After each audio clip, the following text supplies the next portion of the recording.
Yeah, I need to look into it. there you go. It's now streaming live. Woohoo! Wonderful. Okay, so hello, welcome everyone to the Escondido Public Library's virtual author chat series. This series is sponsored by the Friends of the Escondido Public Library and in partnership with the Ripped Bodice Bookstore in LA. I'm your host, Jessica Buck, and today I am joined by two incredible, impressive, amazing, positively the best ladies, authors Beverly Jenkins, also known as Miss Bev, and Vanessa Riley. Thank you so much for joining me tonight. I am so excited. Thank you for And I'm going to do, of course, I'll just keep inviting as long as you keep saying yes. Oh, hey. And I'm just going to do your little introductions for those that don't know who you are, but I have a feeling that everyone does know who you are because you're both amazing. And let me make sure that the live stream is here. Okay, perfect.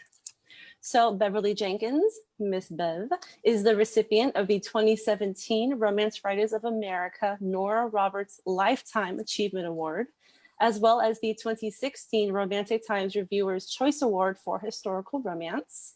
She has been nominated for the NAACP Image Award in Literature, was featured both in the documentary Love Between the Covers and on CBS Sunday Morning. Since the publication of Night Song in 1994, a year after I was born. Oh my God. So it's almost as old as me. Little bitty child. She has been leading the charge for multicultural romance and has been a constant darling of reviewers, fans, and her peers alike, garnering accolades for her work from the likes of the Wall Street Journal, People Magazine, and NPR. Thank you so much. Thank you for the invite. I'm glad to be here. And hello to everybody who's watching. We're glad you're here too. Yes. And now for Vanessa. Vanessa Riley writes historical fiction and historical romance featuring hidden stories, dazzling multicultural communities, and strong sisterhoods. She promises to pull heartstrings, offer a few laughs, and share tidbits of tantalizing history. Her latest release, A Duke, the Lady, and a Baby, is an Amazon Best of the Month selection and a Publishers Weekly Summer Reads 2020 Editor's Pick. And it's amazing. A Duke, the Lady, and a Baby has been reviewed by Entertainment Weekly, NPR, Library Journal, and the New York Times, and received a starred review in Publishers Weekly. Woo! Yay.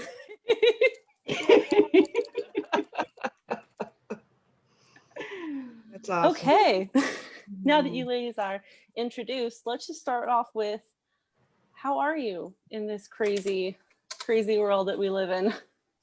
I'm doing fine. You know, I'm being locked down is my usual life, so you know, I'm sort of okay. I know a lot of people are struggling, but I'm doing okay. Yeah, it kind of Good. justified my lifestyle, you know, the lockdown, right? Because no one understood. Well, how can you just sit in your house? It's real easy. It is. My house. Yeah. And right, it's real easy. So. Mhm. Well, same here, same here. Oh, and I want to remind everyone watching that you can ask questions and we'll try to get to those questions during the chat. So please, if you have questions, put those in the comments. Forgot to say that. So let's get on to start with the pre-prepared questions. So for those that aren't familiar with your books, aren't familiar with you, can you tell us a little bit about yourselves and the kind of books that you write? You go first, Vanessa. I was gonna let you go first, but Go back and forth. I'm Vanessa Riley, and I write historical fiction and historical romance, primarily set in the Regency era, which includes not only England but all of its colonies. So we're looking at the West, primarily the West Indies and South Africa. I'm trying to tell stories that have been hidden, stories that show us that not just show the enslavement and the repercussions of enslavement, but the greater picture, because I believe I can get this quote from you. Love has survived. Love always survived. People made ways. And we need to see that. And there's so much rich history that goes beyond our contiguous 48 states plus two that needs to be told. And I feel very honored and very privileged to be able to do that. And she does a damn good job. Buy her books. Thank you. Listen to her. She's smart. What she said. I'm Beverly Jenkins. As Jessica said, my first book came out in 1994. I write historical romance with African-American gays. So, and like Vanessa, I give you little pieces of history that we may have not, or probably did not learn in school. I also have written historical young adult, romantic suspense. I have a women's fiction series that is now 11 books long. And I like playing in all the sandboxes, and I call it edutainment, entertainment and education. So buy my books too. Yes. And when did you go from reading books, reading romance, to writing it? What was that moment when you decided, I think I'll write something? Mine was probably the 80s. And the market was basically closed to African-American romance back then. So I was not writing for publication, I was writing for me. In fact, I had no intentions of being a writer. So I just sort of stumbled into this. But basically I was writing, which turned out to be Night Song, just for me. So, because I love a good love story, and there was nothing in the market that featured women who looked like me. So 26 years later, here I am. Yes, and we're so glad. Oh, So glad. Thank you. Absolutely. Feet on the floor. I've always had a notebook, writing, scribbling. But my mama, very wise woman, said, you need to earn your money first before you think about the arts. And so I pursued an engineering career and, went to very nice schools and got a couple, like a doctorate here or there and stuff like that. But when I was pregnant with my daughter, Ellen, the doctor said there are two outcomes we can have if you don't sit your tail down. And you don't like those outcomes. So I was bored. My husband had brought some of my old boxes. Because when you move from house to house, you just carry these boxes, you never unpack. He's like, you can do this. This is what you're gonna do. You got time now. Sit down. And I found one of those old notebooks. And I was like, I think I can do better. So I started rewriting that story. And that ended up being my very first book, Madeline's Protector. So it was, finding the space and the freedom to start crafting stories. Okay. I'm getting a message that says my internet connection is unstable. So if I disappear, it won't be my fault, okay?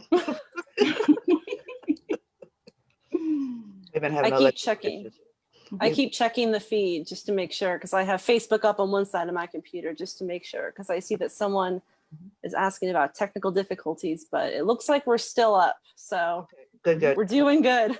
All right, we've been having electrical issues here in the neighborhood for the last 2 weeks, so Okay. we'll keep our fingers crossed.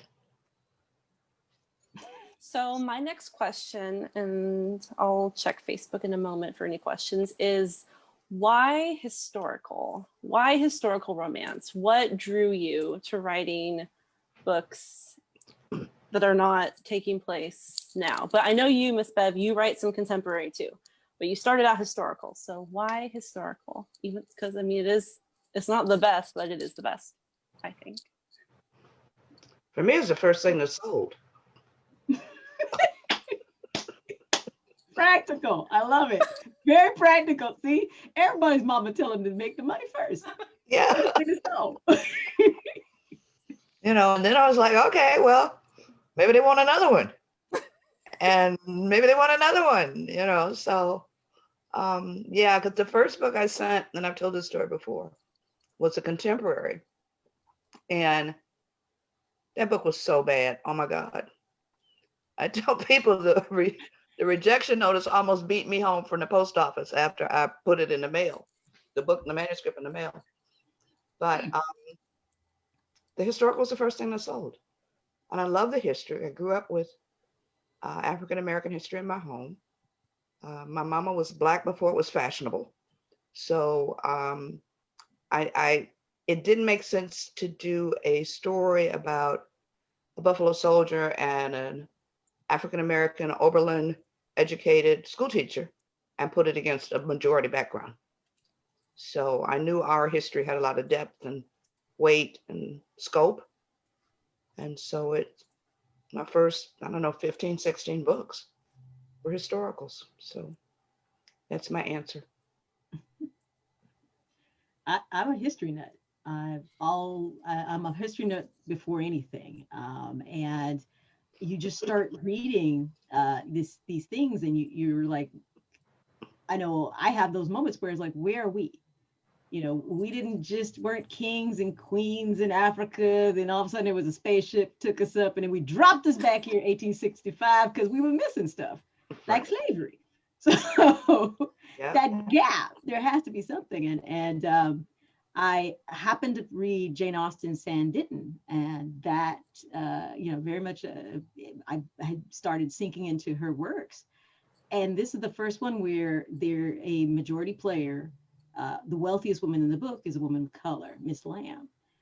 She's from Jamaica and from the West Indies. And I'm just like, there I am in this one book. There's got to be more books. And so just sinking into that history, the Lord has been giving me these great stories that have come to pass, and just finding women who've done some really interesting things that history just bleeped. They don't want you to know this, or it's been obscured, or it's been told through the white gaze. And I just feel so empowered to try and tell these stories. Yeah. I love it. It boggles my mind because on Twitter we get all kinds of people posting all kinds of things. And when people post nitpicking about books, historical books, saying that, oh, it's not accurate, oh, that's not how it really would have been. Well, it's like, how do you know? Right. These so-called experts. Yeah. Right. And the research that the both of you do, because I've listened to a few interviews. Vanessa, I visited your site and you have an entire area just devoted to research. You both invest so much in these books. So I don't even know what my question was anymore. Well, we have to get it right because of the nitpicking. Mm-hmm. You have to put the story out there that is the truth.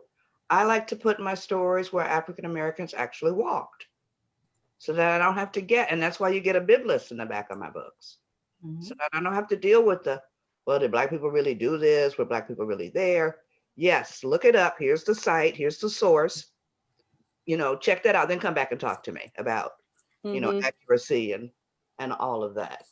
And, and our race was so intelligent and clever and strong, and yet they still loved. And we don't get that in the mainstream media. For them, it's all pain. Mm-hmm. And our history is more than pain. So I don't know what I was answering that question to, but I thought I'd get that out. So, yeah. I mean, it's and actually Miss Bev inspired me to put detailed notes in the back of every single one of my books. I think I made a mistake on like maybe the first two books, and it was like, never again, because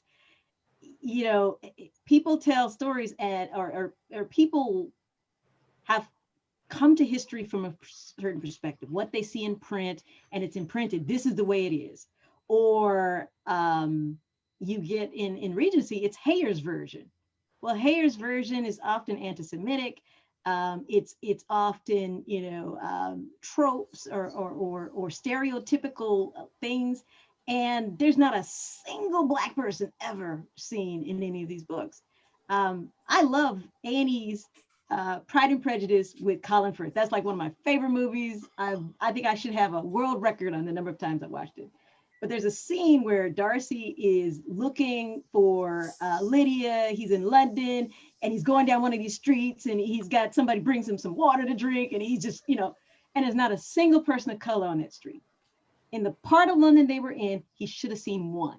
There were 20,000 free Blacks living in London during that time frame. Yeah. Should have been one. Yeah. At least one. but at least one, right? They worked in the households, they owned businesses. I found a coal millionaire. I mean, there's just so many different stories. But because of what we see in the books and in TV, movies, we swear that's the history. And so my thing is, I'm going to get it as right as I possibly can. I'm going to put the details on my website. I'm going to put it in the back of my books because I want you, if that's the thing that's going to help you enjoy the story is believing that the author has done the work, I'm going to make it easy for you because there's no better chance for me to change your mind or open up your perspective than when you read my book. Yeah. Yeah. I love that. And I think, let me see, I had a note. I lost track of all my notes because I was just listening to you too. So now I have to find myself, to find where I was. It's perfectly fine. Perfectly fine. Take your time, babe. You know how excited I am. I'm trying to act cool right now, but I'm really just, I'm freaking out. So let me see. It was, okay, that was one of my questions. So talking about history, Miss Bev, during one of your Facebook group discussions, I think you asked your readers how your books impacted their view of history. Were you surprised by some of the answers that you got? Because I know that it's eye-opening for a lot because we learn a lot more about certain parts of history in your books than we ever did in school. Yeah. It always, okay, let me start with the Black ladies. When they tell me that my books changed their outlook on the history of the race and the outlook on how they view themselves, it's very, very empowering for me. And it lets me know that I'm doing my job. When I get letters from white readers who say they would never have learned this history had they not read my books, lets me know I'm doing my job also. Because basically that's what it's about. I mean, when you educate a woman, regardless of race, you educate a civilization. And they're going to pass that stuff down to their grandkids and their kids. And it's always amazing to me that there are people who think still that it's not accurate. That, they're looking at it through, like you say, the mainstream media and what they see in movies and all of that. I mean, pick up a book, educate yourself, have some fun while you're doing it. There's no test on Friday with my books or with Vanessa's books. You can learn it, enjoy it, pass it on, and feel good at the end of the story. So the fact that these books are impacting people on so many levels makes them to me very, very important. Very important. And what about you, Vanessa? Do you have anyone that reaches out to you and just shares anything that they learned from reading your books? Yeah, some of my favorite are where somebody will write and it's like, and I Googled it and you were right. Oh my gosh. What a compliment, right?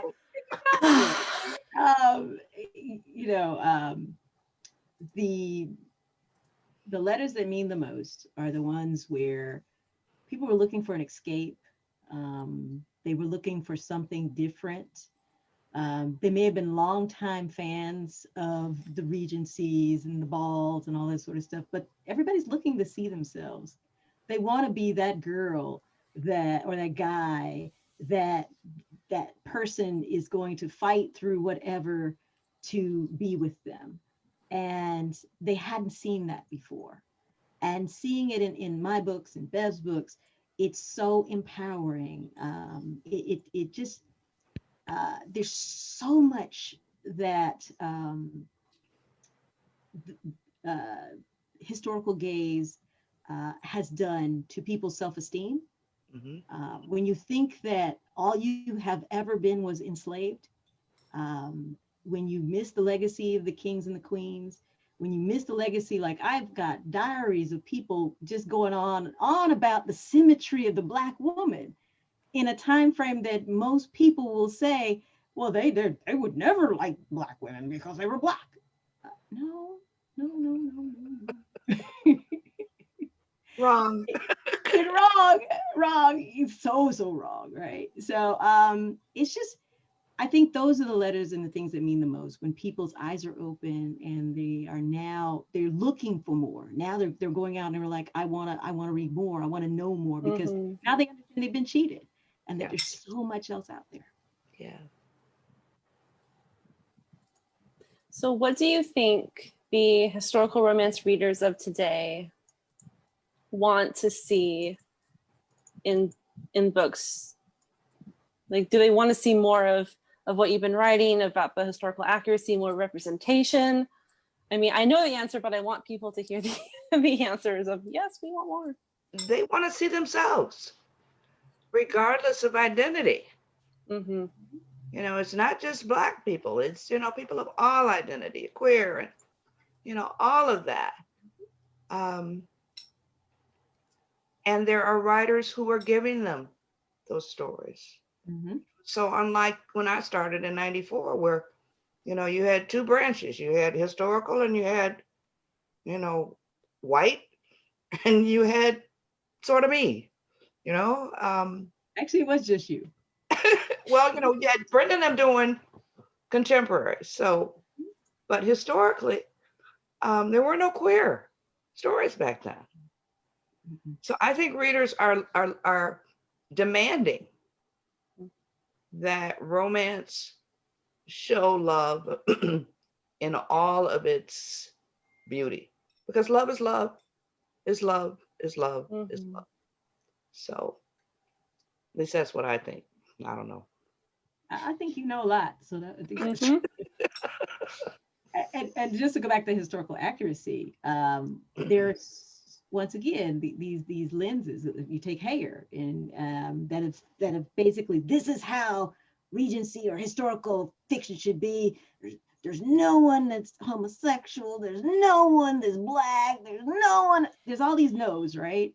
And then you read real history and you read diaries of people. Like there's a farmer. There is a big trial going on, and the guy's like, I don't see anything wrong with that relationship. And you know, it's a farmer, and he's just writing his notes on the things that are happening. It's a trial, a sodomy trial that's going on, and he's like, I don't see anything that's wrong with that relationship. That has been totally obscured, right? Because history has had all types of people trying to make their way, trying to find their happy ever after, and people succeeded. Yeah. And so it is just great now that the doors are open. I don't think that there's been a more open time than now to be able to tell stories. Yeah. I love that. Love is love. Everyone deserves love. I want to see all the love. I'll read all the love. Give me all the love. Yeah. Because we all deserve it. I mean, regardless of who you are or how you identify, if you're looking for love, you deserve to find it. So all the haters can go sit down someplace, you know. With their mask. With their mask. Oh, yes, please put a mask on. And socially distance. Especially now. Yeah. So here's a Facebook question from Rob. Have you ever thought about compiling all of the research that you've done and And publishing it? Let me see. Yes, writing a history book on all the research that you've done. Nobody will buy it. Nobody would buy it. Mm. You have tons of history books out there with all of this stuff in it, and it's not on everybody's shelf. I always look at my history as being a reader-friendly history book. Mhm. But if I compiled it, I mean, my readers may buy it. Vanessa's readers may buy it. I would buy it. I know you would. And it would go over here on the shelf. Yeah. And, you know, and outside of that small demographic, I don't see, because you don't see very many African-American history books on the New York Times nonfiction list. And there are books that are coming out every week. I'm buying them because I don't even have any room for them anymore. They're stacked up here in my hallway. I mean, it's a great idea. I would love to see that, and I'd buy it. But I don't think the majority of America would care. You know, outside of romance readers, some history people, but the average person, nah. That's just my take on it. But I think it's so valid. I mean, think about if you're not a writer and not a historical writer. When was the last time you bought a history book off of Amazon? They sell them. Right, They every day. sell a whole curriculum of history books. You know, I'm too busy buying other books that are interesting or are funny, that you know, weave the history in the storytelling. Those are the books I'm buying. But you know, I don't see, like Bev was saying, I don't see that being a really hot ticket item. And I got other things to do. I got like other books to write. Yeah. And I'm buying them every day. You know, I got a ton of just straight history books, but I don't see the average person buying those. I didn't mean to step on you, but I'm sorry. No, you didn't step on me. Okay. I have nothing to add. So thanks for that question. It's a great question. Yeah. And I'm sure a lot of people have asked that openly and quietly. But that's my answer. Nobody would buy it. If you do go to my website, I was going to say a lot of history there. So, you know, have at it. Yes. Yeah. And it is linked in the description of the video. I have Ms. Bev's website, her Twitter, Facebook, and Vanessa's website, Twitter, Facebook. So they're all linked. So you can just click on the link and it'll take you directly there. So you can follow them, enjoy them, talk with them, buy their books, all the stuff. Yeah. Okay, let me see. So kind of talked about some of these questions. I'm going to see if there's another Facebook question because I saw one in there. There's a lot of comments.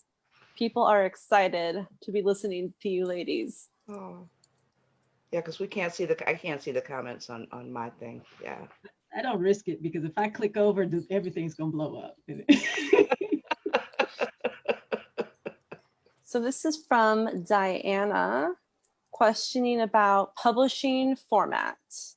So she says, I'm an Audible listener and I realize that format has added costs with publishing. Do you find the Audible format has a justifiable return? I love that you are writing books, then stories you are telling need to be told. Okay. I'm gonna take a promo on this one, Ben. October 13th, the audio comes out. Bahim Turner, who did The Hate You Give, is reading this book. You know that's gonna be good. Buy this book. Yeah. Buy the book, then buy the audio October 13th. It's on pre-order now. Yeah. Thank you very much for that, promo opportunity. Yeah, shameless plug. I ain't mad. All of my stuff is in Audible. They're going back and doing the ones that slip through. I guess they did those in the beginning, and they came like with 37 cassettes. At the beginning of audio stuff. So now they're going back, and it's a good format because some people, I'm not an Audible person. I'm not going to walk around listening to a book. I want a book in my, on my Kindle or, in my lap. But people, use them to go to work and they use them to clean their houses. So for me, any format that offers readers something that they're comfortable with is a good format. We won't talk about money because we can't control it. But, whatever format works for you is a good format. I'm not sure that answered if that was what she meant by her question, but hopefully we were all over the place enough that one of us answered what she was asking. And if you buy a copy from Audible, it does go in the pool of royalties and whatnot. So it's not like it's not a knockoff product. It's not a bootleg market. Yeah. Authors are authors are compensated, but authors are compensated. We make a little money off of the Audibles too. So Yes. we don't make any money off of used books, but we do make money off of Audible. Okay, we got people excited that A Duke, a Lady, and a Baby is going to be available. Oh, good.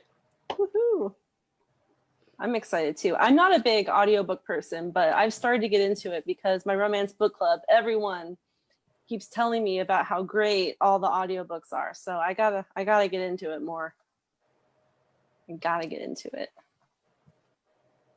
Let me see. So here's a question. So how are the books that you write? I already know the answer to this because you already talked about this. How are the books that you write different from the books you grew up reading? Well, for me, since I'm a marvelously mature, I saw very little representation outside of the African American classics, which I grew up reading.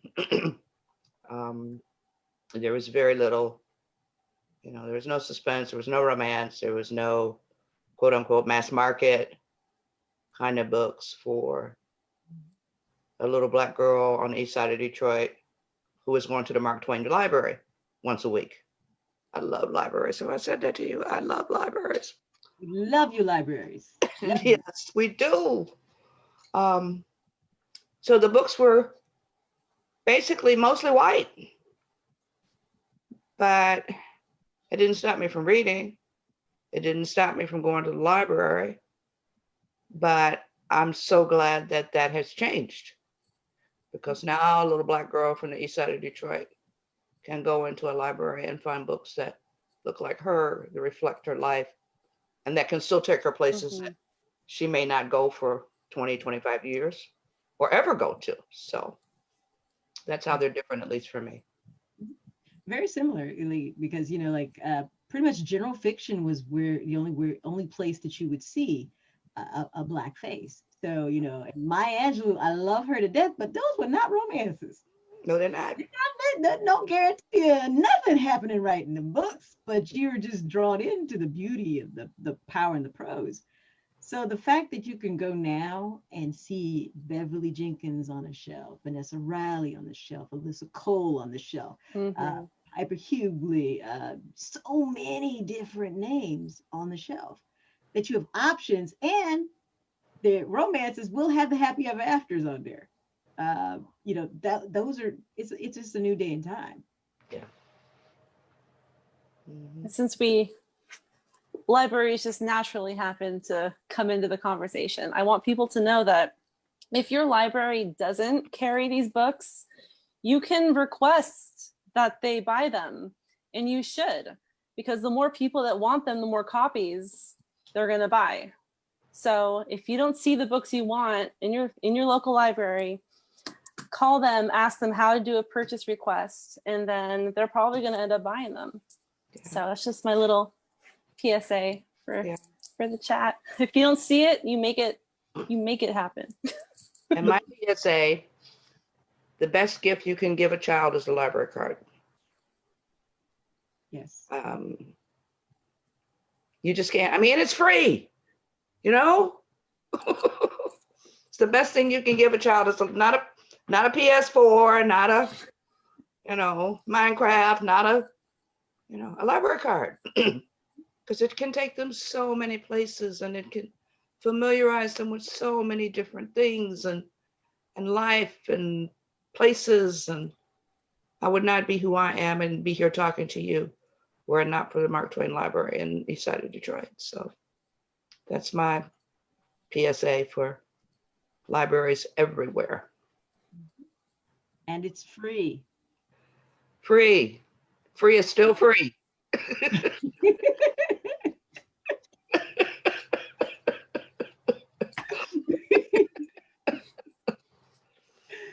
Oh, Lord.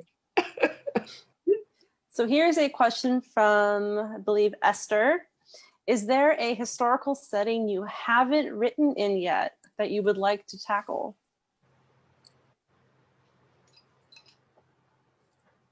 Historical setting as in location or time period? I'm guessing time period. Oh, for me, it'd be present day. But not like right now, not COVID. Oh, no. It'd be like up to 2019. Yeah. And it would be like a gap year. And then, Yeah. probably pick back up in 2022 or something. Yeah. I want to do the gentleman gangsters, the African-American gentleman gangsters in Detroit and places like Harlem in the 30s and the 40s. But, you got the cars, you got the clothes, you have the, the scope and the swagger. Yes.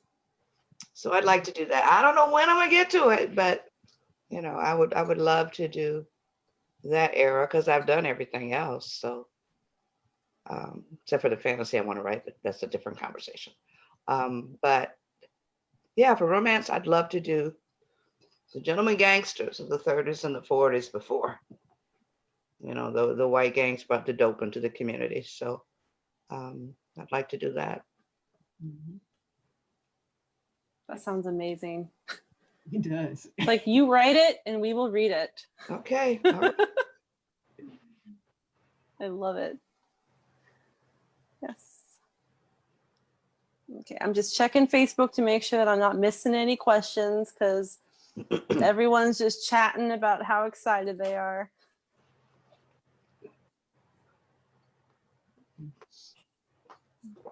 Esther, I think, wants to know a little bit more about the fantasy that you mentioned, Miss Bev. I've been promising my readers this dragon book for like 1,000 years and just haven't had time to do it. There's a little 8-page dragon story in the back of the Crystal Clear novella. And Crystal Clear is tied to the Blessing series. So if you want to read my opening dragon story, it's in the back. It's only 8 pages. Because that's the only genre that I haven't written in so far.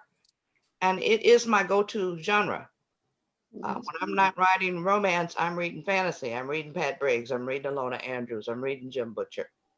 I'm reading, the Craft series. Max, his name's gone. But anyway, fantasy is my thing. So I would love to be able to do a Black woman and dragons. Oh, yeah. So we shall see. Yeah, that sword. Yes. Yeah, she got a sword too. Yeah. What about you, Vanessa? What books do you read when you're not writing? Now I'm curious. We know Miss Bev is all fantasy. Mm-hmm. What about you? I read a lot more of, I would say, women's fiction and historical fiction.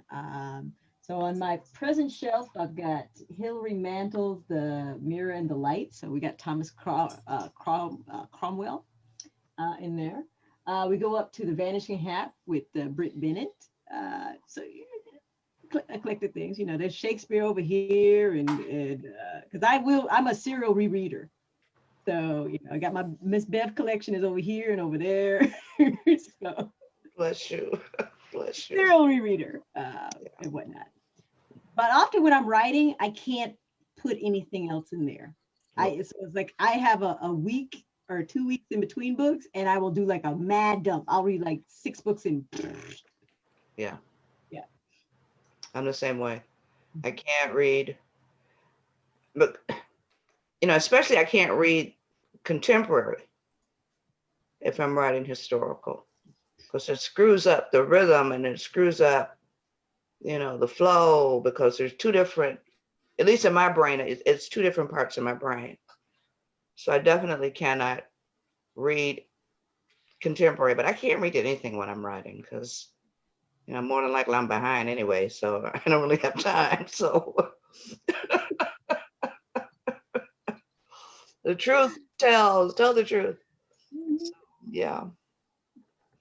But for me, What fantasy? I love fantasy too. Fantasy, science fiction. I started reading romance really young, and then I just took like a break.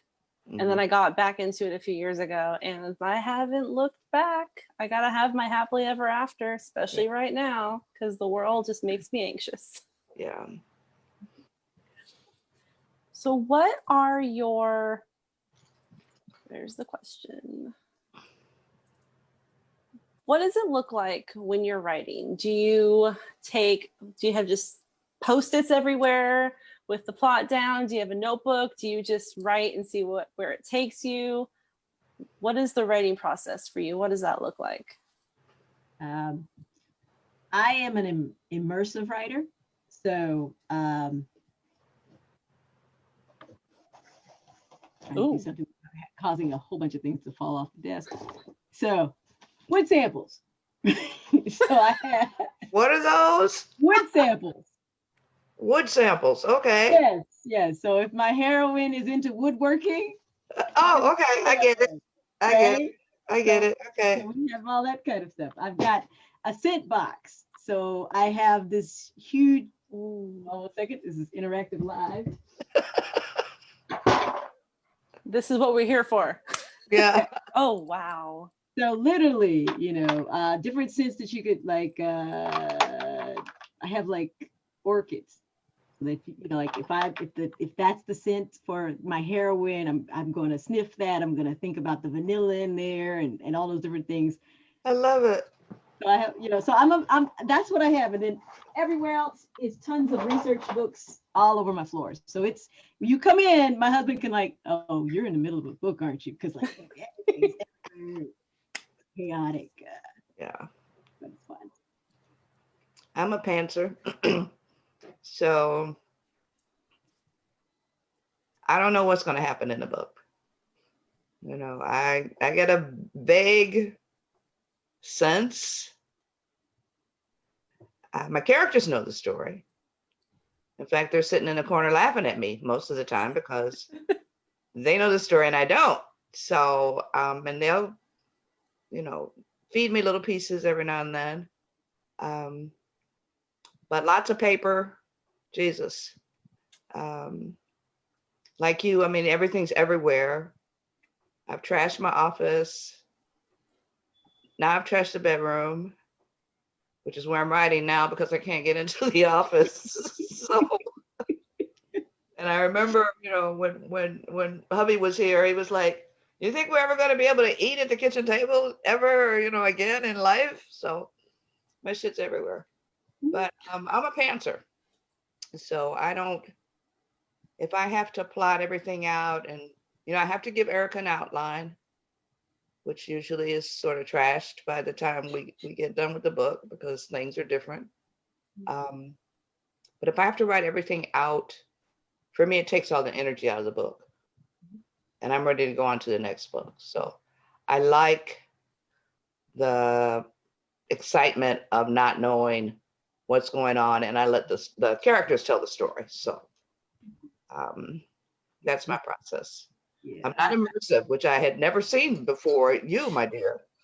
But I do want to know, how do you break a horse? I do want to know, those kinds of things that go into the writing, but I don't go out and buy bridles or anything like that. It's like, I worked in research library all my life, so you know, I can find it on the internet. So, but you can't do sense on the internet, you know, you can't. Yeah. Um, And that's huge. You know, the five senses are just really huge. And even just the different feels of the wood, Texture, yeah, the texture, you can't get that from the internet. right. So, Yeah. I remember my mom saying that during World War II, you couldn't buy perfume very much because, you know, it was wartime on, and they used vanilla, the stuff you put in your food. mhm. And so when I was doing indigo, you know, because I bake, so I have vanilla. And I remember putting some on my neck and telling my husband, okay, here, smell this, let me know what you do. He was like, oh, and I was like, okay, we can use this.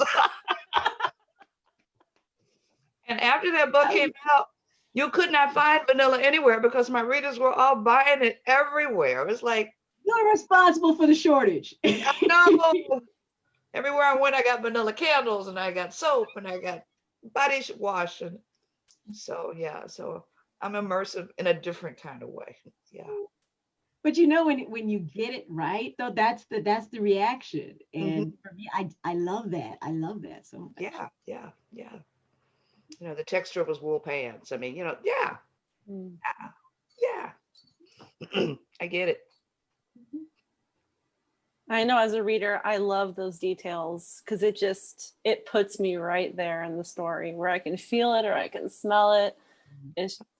So we appreciate all the research and all the smelling and all the wood touching. That's got a double. Appreciate it all. That's got a double entendre there. Oh man, let's just forget I said that. Moving on to a Facebook question. Sometimes I just shouldn't say things. So Noreen wants to know, how do your characters come to you? For me, I'll find some random artifact in history, and then within that week, it's like, well, what if a woman of color, like I found that now a newspaper article where women were actually literally 1804 English newspaper, I think it was London Morning Post, women would put ads for men in the newspaper saying woman of esteem looking for man of such and such situation, object matrimony. And for me, I was like, well, how would this affect a woman of color? Yeah. She's not necessarily going to be going to Almax, which is the upper crust ball. She would put an ad in the paper. She's got the money. And so by the end of the week, you've got this whole scenario that leads to the characters and in these crazy situations, and you've got a story that's burning to tell. But it's in some random fact I find that just sticks in my brain. It's like, how would that happen? What would I do? What's the problem? For me, sometimes they just show up and say, write my story. And then sometimes too, it kicks off with the history, like Vanessa said. With Forbidden, I read a diary entry from a Black man that was going across the country. And he looks out on the desert and there's a Black woman walking across the desert with a cook stove on her head. And he's like, and she's just striding, he didn't know where she was going. He didn't know who she was. And I was very, piqued my curiosity. I wanted to know who she was and where she was going and all that.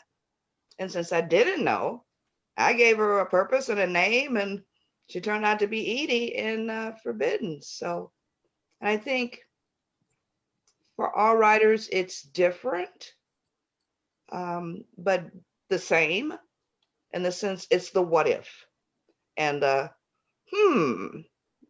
so yeah. But sometimes they just show up and say, okay, here I am. And I'm like, okay, who are you? Yeah, knock on the door, knock on my head. And I'm like, okay, well, you need to sit down because there's like 3 people ahead of you, so. Take a number. Take a number. Do you have any favorite characters? Like if you could, you would just keep writing them, but you know that their story is kind of set, or is it just you love them all? I love them all. Mm-hmm. And my favorite is whatever I just wrote, because it's what I can remember very well. Yeah. And by the time I'm done with the book, I'm sick of them. It's like, You know, okay, put them in a buckboard, send them over to the canyon. They're dead. The end. Now next book. You know, but you go back and you'll say, okay, I love them for this reason, or I love this book because, or. But yeah, you're real. I am at least real sick of them by the end of the book. It's like I don't want to see y'all no more. Maybe in 5 years. You know, so. Do you have any books that you're reading right now that you're really excited about and that you want more people to know about? I'm not reading anything right now. I'm writing. I have stuff on the shelf that's like the next up when I'm done with this book that's giving me a little bit of problems. When I'm done, I've got a list of codes when they were watching. Yeah. I've got to finish the second half of The Vanishing Half. Yeah. Yeah. We have TBRs just like readers do. But Never ending. yeah. What comes I know, first? and some readers, you know, I don't, you know, you hang out on Twitter a lot, and there are some authors who can read while they're writing. I can't, so. But we got our TBRs. I got both Jim Butcher's books waiting. I got Max Gladstone's new craft series waiting. Lots of stuff waiting. So Esther wants to know if there are any movies or TV shows that you're enjoying right now. Miss Bob's like, nope, I am focused on the book. I am still streaming Mythbusters. Streaming what? Streaming Mythbusters. Because I know that won't end up in the book. No, I don't watch. I'm seeing a random explosion. I don't know. Maybe like a Victorian scientist. I don't know. Might find its way. Yeah. I don't watch that much TV, you know. If I am, it's either, you know, I'm looking at Nat Geo because I'm that kind of girl, or, you know, I'm watching sports or football, or, you know, football season just started. So, but not much of a TV person. In your garden, right? Like sometimes I'll see that you've bought more seeds, and I'm like, oh, she bought more seeds. I got 100 bulbs that came the other day, and I'm like, oh my God, it's not ready. I still got weeds I gotta pull. So yeah, I got that to do. We may get frost tonight, so if we do, it'll kill all my zinnias in the zinnia bed, and I can just cut them all down and pretend that I'm gonna put the bulbs in the next couple days. So yeah, it's crazy. I got 100 bulbs and I got 100 more coming. So I'm like, it's gonna be beautiful. So the cycle is the fall is when you plant them? For spring bulbs, yeah, for tulips and daffodils and crocus and iris, and then the annuals in the summer, like the hollyhocks and zinnias and stuff like that. But they need to winter, the bulbs do. They have to winter. And if you can keep the squirrels from stealing them, then, because they're like chocolate to squirrels. Take them home. They take them home and put them in their pantry, and they eat them all winter. And I'm like, you need to get a job. Because, you know, lily bulbs can be $19 a piece. I'm not supporting you, my squirrel. I love you, but, you know, I don't love you like that. So, yeah. I remember those rabbits. Did they go away? You know, I have not seen the rabbit in the last couple days. I had a cat I had to run out today, and I think he may have eaten the rabbit, which would be good, but not really good. You know, and I looked up the other day, and it was like 15 eagles were circling. I'm like, come and get the rabbit. Come and get the rabbit. So. Oh, when Ellen was younger, we walked outside and there was this cute little baby squirrel, and I was about to point it to her when this hawk came and snatched it. And I was like, baby, let's look this way. Yeah, they will take them away. But yeah, I've been fighting that damn rabbit all summer. I know. Because they eat the tips of your lilies. I mean, like I said, $19 a piece, and they'll eat the tip, and the tip is the flower. So when the tip's gone, all you got are leaves. There's your $19 coming up with nothing. lot of lot of cussing being done. I'm sorry, I person. think we might have lost the stream for a moment, but it looks like it's back. Okay. I'm hoping people didn't miss what you just said because that, I'm not that gonna was very enjoyable. Yeah. say it.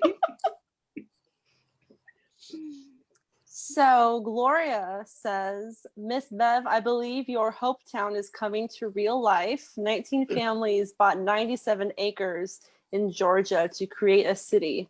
What is your reaction? I saw that and I thought it was wonderful. But it's a tradition. I mean, Black people have been building townships since before the Civil War for sometimes the same reasons, for safety, for community, for empowerment. So I was really, really pleased to see that. So hopefully they will be successful, and it will be the start of something that a century from now, that place will still be there and it'll be thriving, and all of that. And there'll be lots of HEAs and romance and all of that. So I'm rooting for them. It's amazing. Amazing. So let's talk a little bit about what's next for you. Because I know, Vanessa, I saw on your website the beautiful cover for the next one that's coming out next year. And then Miss Bev, your Wild Rain. Yeah. Coming Vanessa, out next year. Is this the Island Queen that's coming up? Because I'm waiting on that. Well, we've got two. So we've got an Earl, the girl, and a toddler. And every cover has a secret. So if you look real carefully at an Earl, the girl, you'll know the secret coming up. But I love this book. It was one of those where I think I did a Miss Bev / Sarah where I just rewrote the entire book because the world had changed. This summer with George Floyd, and there's just so many things. So it's a even better book. Not going to say much, but an Earl, the girl, and a toddler is going to be killer. Okay. But the big book of the summer, Island Queen, is coming out June of 2021. I can't wait. I've seen cover work. Oh my gosh. But this is a story that needs to be told. It's based on the true life story of Dorothy Kirwan Thomas. Dorothy was born enslaved, but she works and is able to buy her freedom for herself and her mother. And then she continues to build wealth until she is one of the wealthiest women in the West Indies. She's sought after by so many men. You will see, even one is the future king, William IV of England. You're going to see us in such a different light, and then you're going to see the whole cast of characters of her life. It's 60 years of her 90-year life, and it's completely amazing. And I just don't understand how this woman was just swapped. Her story was just covered up and was like a little paragraph and a cartoon character from one of the editorials, because they were making fun of Prince William, and they drew him in a hammock with Dorothy. And I knew something was up, because normally when they draw Black people in an editorial cartoon, they try to make lips garish and they big behinds and all this. This woman was drop dead gorgeous. Oh my. All up in the hammock with Prince William Henry. So I knew there was a story. It took me 6 years to find her.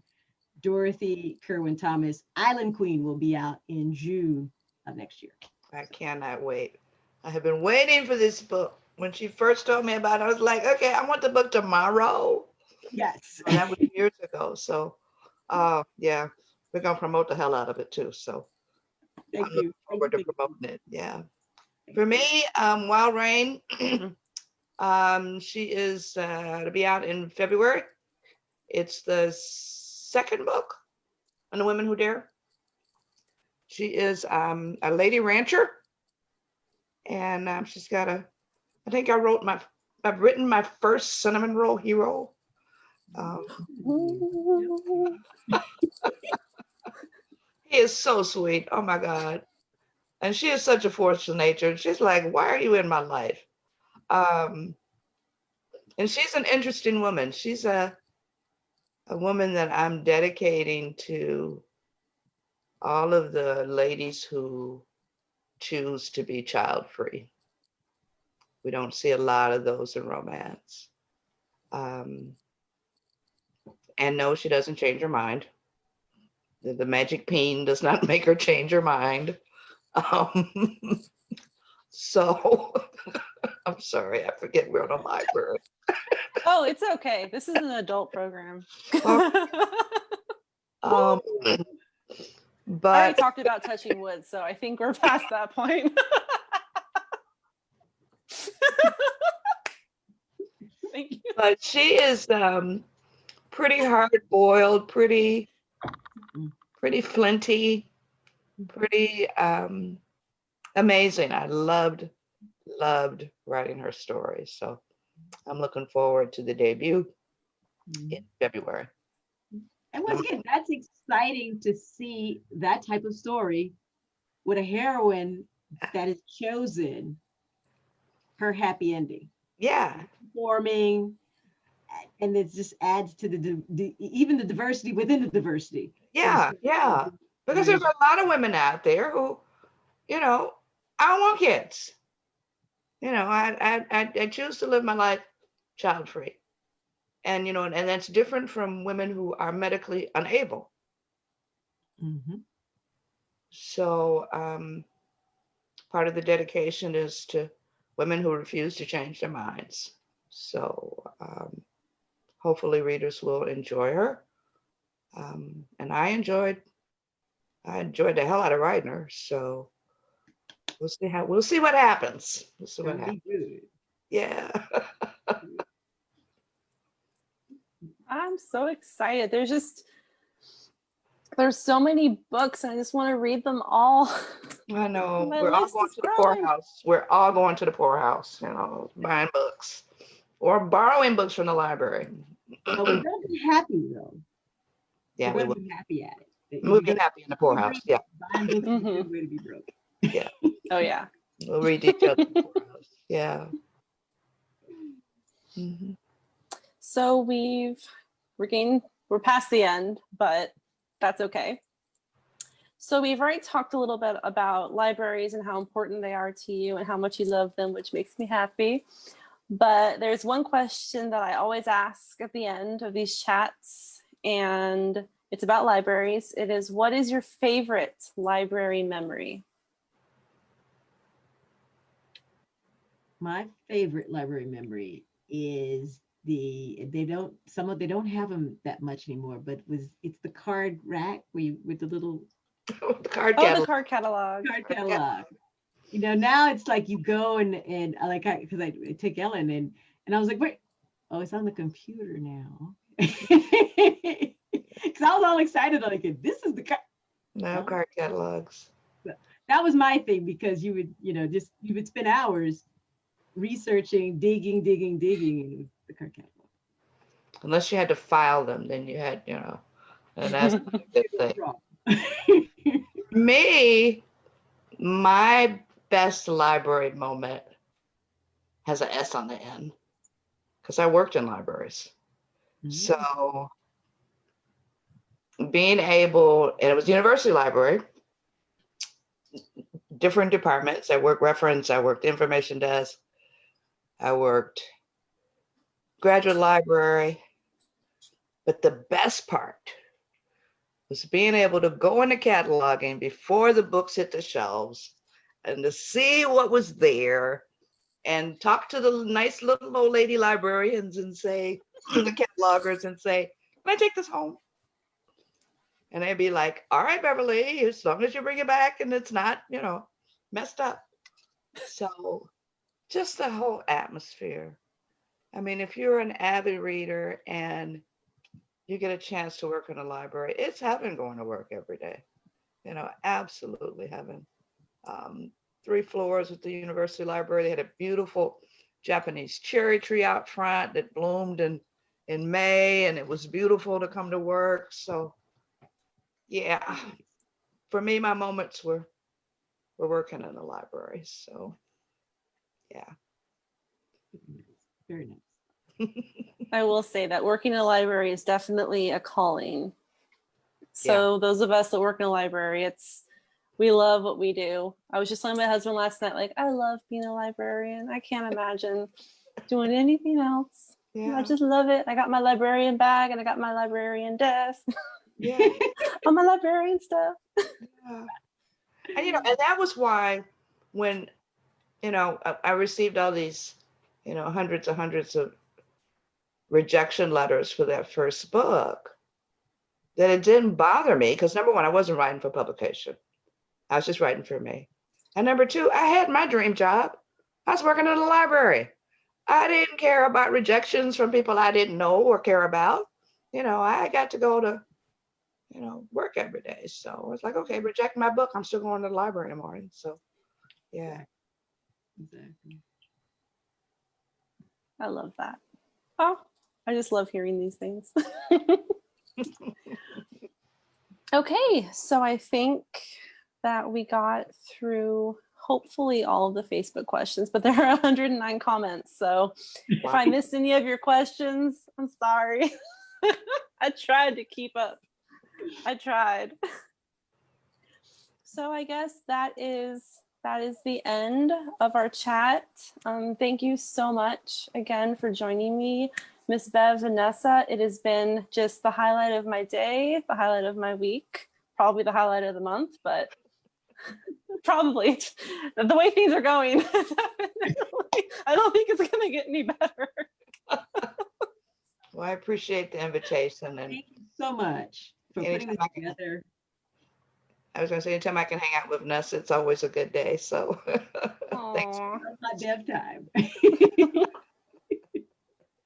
And I want to let the viewers know that if you're interested in more free online programming like this, you can check out our Facebook events for more of these author chats and other fun stuff we have planned. And if you're anywhere near the Escondido Public Library in San Diego in California, we are now open Monday through Saturday from 10 a.m. to 6 p.m. So you can always come in and say hi, which is nice now. It's nice actually being able to see people because we've been quarantined for a while and I missed people. And I hope to see you back here October 10th for our next live virtual author chat with mystery authors Kelly Garrett, Rachel Housel Hall, and Valerie Wilson Wesley. Whoa. I know. Wow. I am excited. She is awesome. Nice.